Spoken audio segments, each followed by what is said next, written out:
everyone. I'm Shaomei, the International Director of People's Literature. Welcome to our online book event today. Today's discussion will focus on a new book titled Diablos Boys by Yang Hao, and we are very lucky to have her with us today.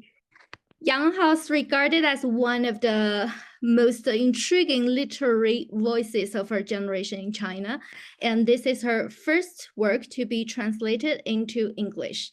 Today, she'll be in conversation with Nicky Harman and Michael Day. Both of them are translators of the book. We also have contemporary artist Pu Yingwei joining us, who is the cover artist for the book. Warm welcome to all of you. First of all, I guess I should say good morning, good afternoon, and good evening, as the guests today are joining us from different time zones. Mike is in Los Angeles, Nicky is in London, Yang Hao is in Dublin, and Yingwei and I are in Beijing. We are going to have a truly global discussion today. Now I'm gonna jump right in. First, Yang Hao, congratulations. Thank you. This is the new book. I read it a few days ago, and it is a terrific read. You tell us about how you came to write the book. How did you get the idea, and what were you trying to do by telling a story like this? The Diablos Boys was completed actually in 2021. I started my writing in 2019, just after I finished my first novel noir. And I have to say my motivation for writing has always been instinctive and spontaneous. I'm just always waiting for the first sentence to come, and then perhaps some images. For this book, as I wrote in author's note, those images were a model ship and an old man. I don't really plan a story. I don't care about its length. So I just follow the first sentence and those possible images. I have to say I'm not that passionate about telling a story. And for a writer, I think it kind of impossible to tell the purposes of their writing. So if I have to say something, I have to say that I would like, through Diablos Boys, I want to question our world. I want to question our lives and also ourselves. So Nicky and Mike, you are both translators. Which part of the story made the deepest impression on you as you translate the book? What struck you most vividly about the style and story elements? I think the characters are really intriguing, and in a way, it's not the two main characters who are Li Wen and the young boy Suwei, who he tutors. Suwei's mother is a frankly weird character, and so there was that. I mean, she's a major presence in the novel. I really also was fascinated by the two relationships between mother and son. So very different. So Li Wen with his mother, who makes less of an impact, but she's actually more sympathetic. She doesn't play such a major role.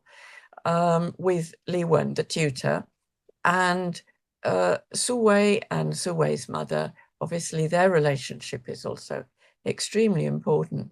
But I mean, there's an element of suspense. We don't know why these relationships are so strange. And we don't actually know till right at the end why things turned out the way they did, why Suwei became very almost closed off, almost autistic, and why Li Wen has this big guilt complex about his mother. So I love the suspense as well. Well, you, Mike, could you also tell us about the video game themes in the novel? What impression do you think it will make on readers? The themes, I think it's interesting that Yang Hao chose to write about. I mean, you could see it as a book kind of about among other themes, the mental health of teenage boys in in information space. They kind of bond over video games. They're comfortable in the game world, but at the same time, their family relationships are a little more complicated. And it's a very contemporary theme because we hear a lot in the news about these kind of alienated adolescent boys causing a lot of problems. So it was fascinating to me that Yang Hao chose that theme, and kind of shows you just how broad and deep her imagination is. So that remains fascinating that she was bold enough to go into that issue. I think the prose style of this book is very striking. It's unusual. It was a challenge to me personally at first. It becomes comfortable and easy as you go along, because it's prose that asks questions. It opens up possibilities. It kind of prevents you as a translator from nailing it down. That's actually the wrong approach for this. You have to open up multiple possibilities and kind of let the reader get lost, but in an enjoyable and pleasurable way. So it's a lot of fun to work on, and hopefully that comes across in the translation. Yes, I think Diablo's Boys is more intimate and epic in its feel and its storyline, but it addresses universal themes, ones that we can all empathize with. So Yang Hao, can you share with us how you manage this? What I want to say is that literature creation is an amorphous space. It can be intimate. I love the word you used here. And it can also be vast. Yes, we've all admired epic-like great literature. For example, those done by Thomas Mann or Tolstoy. They show us a kind of responsibility towards our world. They show us a sort of ambition. But every writer, everyone has different literature capability or talent. I have to admit that I might only have that talent of so-called minor literature, but that doesn't mean that the literature space I created or I want to create is limited. And at the moment, like Mike has talked a little bit about the information society. So we're living in such a world. We're living simultaneously in the physical world and virtual world. That's the themes I tackled in Diablo's Boys. But that's our world. Our world is just such a place where wealth and poverty, where war and peace coexist. But that's our human beings. As human beings, we are limited, but we are infinite at the same time. I believe that. I also believe that there is no definite truth. So I think literature should have its own density when dealing with the universal matters, although that kind of density is obscure and elusive sometimes. Okay. Before our discussion, I mentioned that the cover artist of the book is the leading contemporary artist, Yingwei. The book cover is from his artwork. Yingwei, could you tell us more about it? And you have traveled and studied widely. Can you also tell us a bit about the inspirations for your art in general? In the first time, this time I'm really honored that my work has become the cover of Yang Hao's first English novel. I'm very happy, not just as a cover artist, but also as an old friend of Yang Hao. So congratulations. And thank you. The cover art is from a virtual character I made years ago. We can see it's a figure. We cannot really identify the gender, identify his race, and no hairs, ghost-like. So in that time, I think I want to create a figure, some kind of cosmopolitanism. It's some kind of, we can see it's the ghost of the history, the ghost of the human being. So this idea is come from my, my travel all over the world. Also come from my different background education. So I think I'm an artist, but also I want to, I think my creation is not just talk about the world, but truly engage with it. So I think as an artist, just like Yang Hao said, we have the war, we have a lot of things truly happen.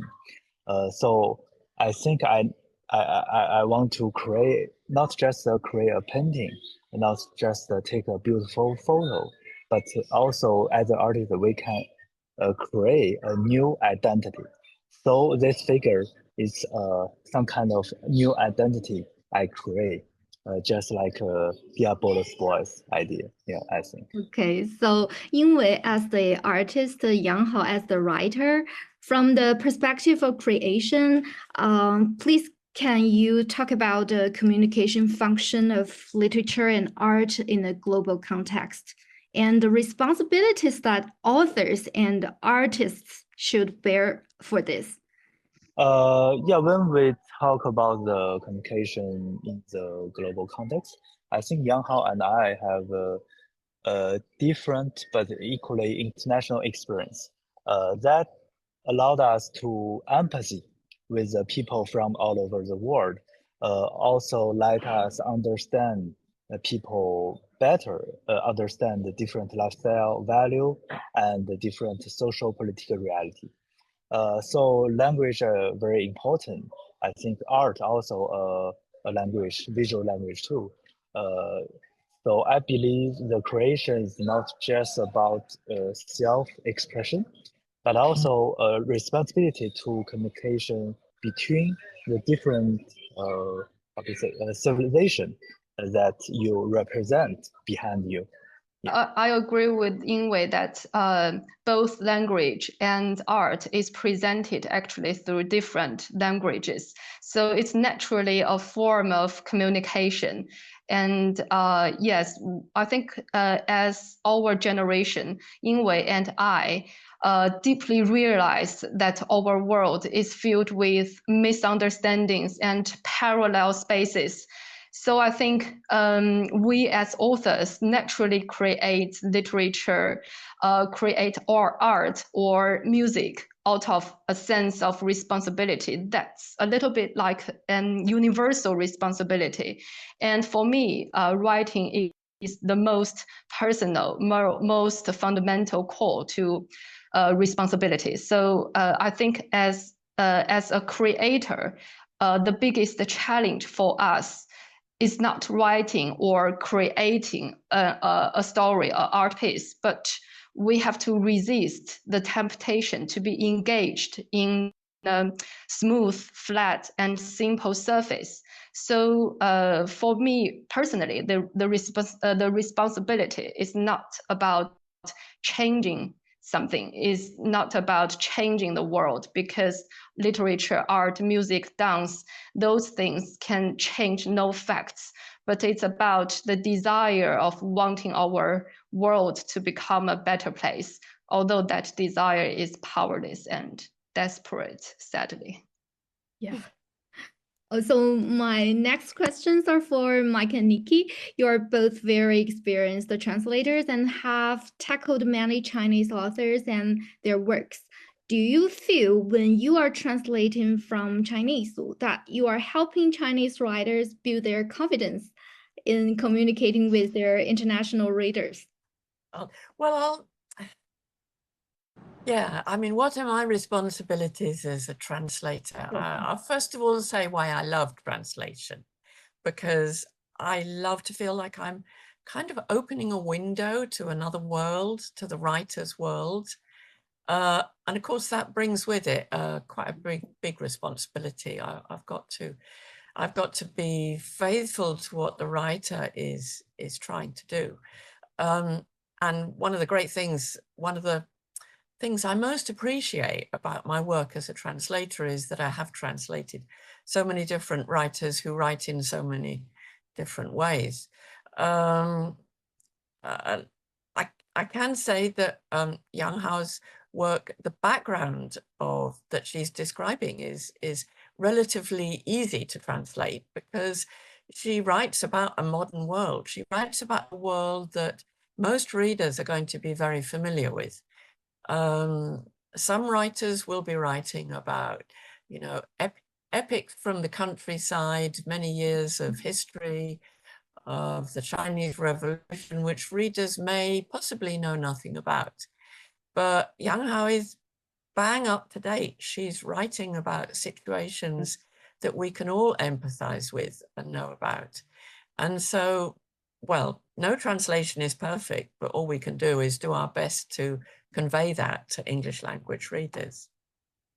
So what is the most challenging part while translating Yang Hao's work? Like I said before, she's an author who opens up possibilities, gives you multiple paths to, so we can have a tendency as translators to want to pin the author down and, they meant this and this is our process, goes straight from A to B. But Annabelle's, that's her English name, if anybody didn't know. Anyway, writing, doesn't always go straight from A to B. It could be going multiple places at one time, taking side tracks. Maybe it's just leading you somewhere to play with you. Maybe it's doing all those things or none of those things. So we have to alter our thinking process too, and be, presenting many possibilities and trying to, it pushes our creativity to push into a creative space where anything can happen. But the thing is that, it's a little challenge at first, but it's also a lot of fun. So that's the good part. Yang Hao has studied abroad for a long time and speaks and writes good English and also German. Could you talk about why you continue to use your mother tongue to write? Have you ever thought about writing in English? Of course, because I have to admit, writing in English does help you reach a wider range of readership, more people.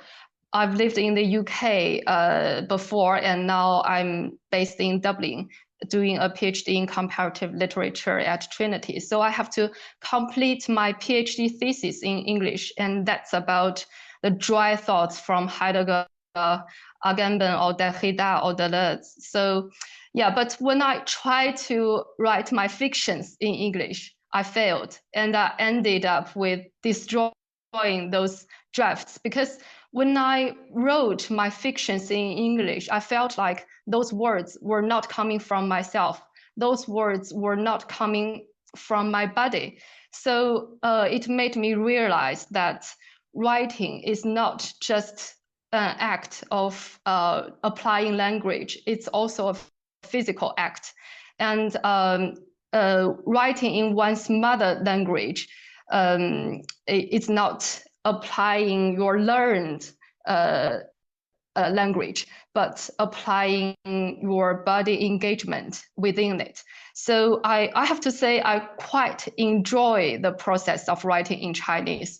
And writing in Chinese, my mother language, gives me such a tremendous enjoyment and freedom. So I think as long as I haven't lost that ability, I haven't lost that talent, I will continue my writing in Chinese. And plus, I don't think translation will dilute the density of the writing, because a good literature or a real literature cannot lose their weight through translation. I know quite a few Chinese authors who have written in English and written successfully in English. And and I also know Chinese authors like Yang Hao and Xinran who write in their native language. Ultimately, I love the way Yang Hao describes that joy of writing in your own language. And I totally understand that.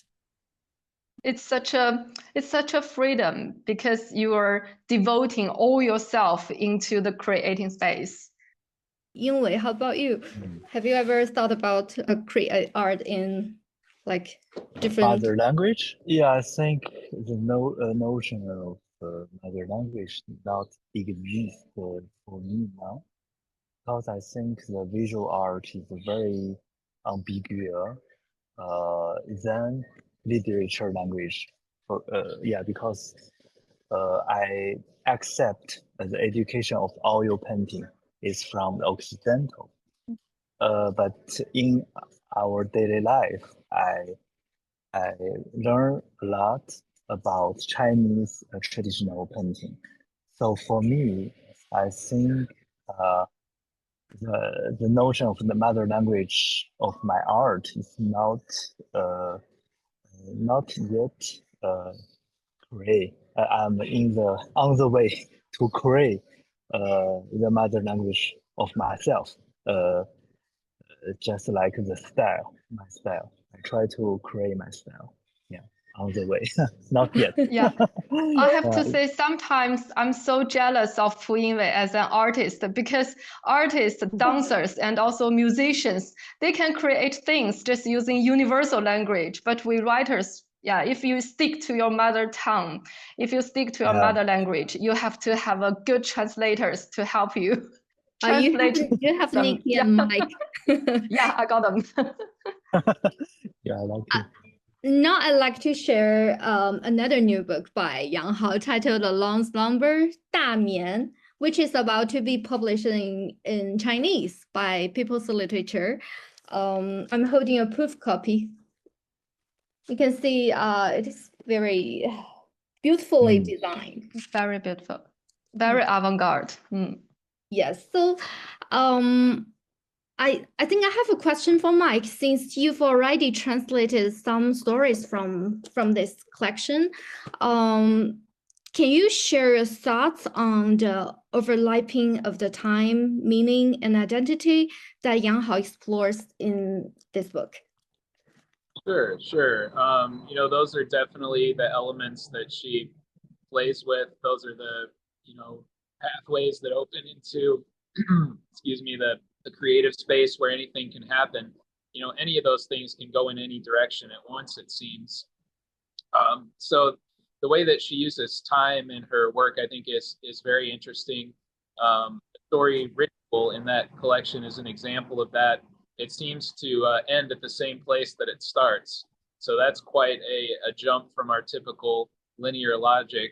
We're not going from A to B, we're going maybe from A to A or from A to or it's doing something that's very interesting there. And I think, you know, to me, it seems that she's an author who really likes to create freedom in all ways. So to be able to jump out of linear time, I think is really an imaginative feat, and it's accomplished pretty interestingly in that story. You know, Diablos is about fantasy world. There's at least one story in this collection, World Map, that takes place in a fantasy world. So suddenly the place is shifted. In the story Shuang Shuang, it's about the narrator's relationship with this. I want to use the word entity. I think that's you know, a suitably vague word for what this Shuang Shuang actually. Yeah, that's entity. Yeah, let's hear Annabelle. What would you say about it? Yeah, Shuang Shuang is a vague character actually, because I think I always I create vague characters in the Long Slumber, those short stories, because I just find out when I writing down those short stories for the Long Slumber, I enjoyed the freedom of creating things. And those creatures, they are both good and evil. They're both male and female. They're both Eastern and Western. They are just our world, and they are our world beyond that. Great. That gives us challenges, but you give us a lot of enjoyment too. So, you know, that questioning that you bring to those elements is interesting, and I hope readers will find it just as interesting. The collection really stretches out into some new directions, takes these kind of inquiries further, and I'm looking forward to working on it some more. Yeah, thank you, Mike. So Yingwei and Nicky, do you have anything else to say here? Well, I really look forward to reading the stories. Yeah. It's been really good to talking to you all and hearing all your views on Yang Hao's work and on writing in general. Yeah, looking forward. Yeah. See the real book. My work in the real book. Mm. Yeah, thank you for all. Yeah. How wonderful to have two books at the Two same books time. and Two new books at the same time. one dark, one blue. They just make a vertical feeling. Yeah. Okay, I think today we will finish our talk here. I just wanted to say a big thank you to all of you for taking time for this event. And audience, here is the book Diablo's Voice. I hope you can get a copy on Amazon or at your local bookstores. I'm sure you're just gonna love it. Thank you all for watching this video.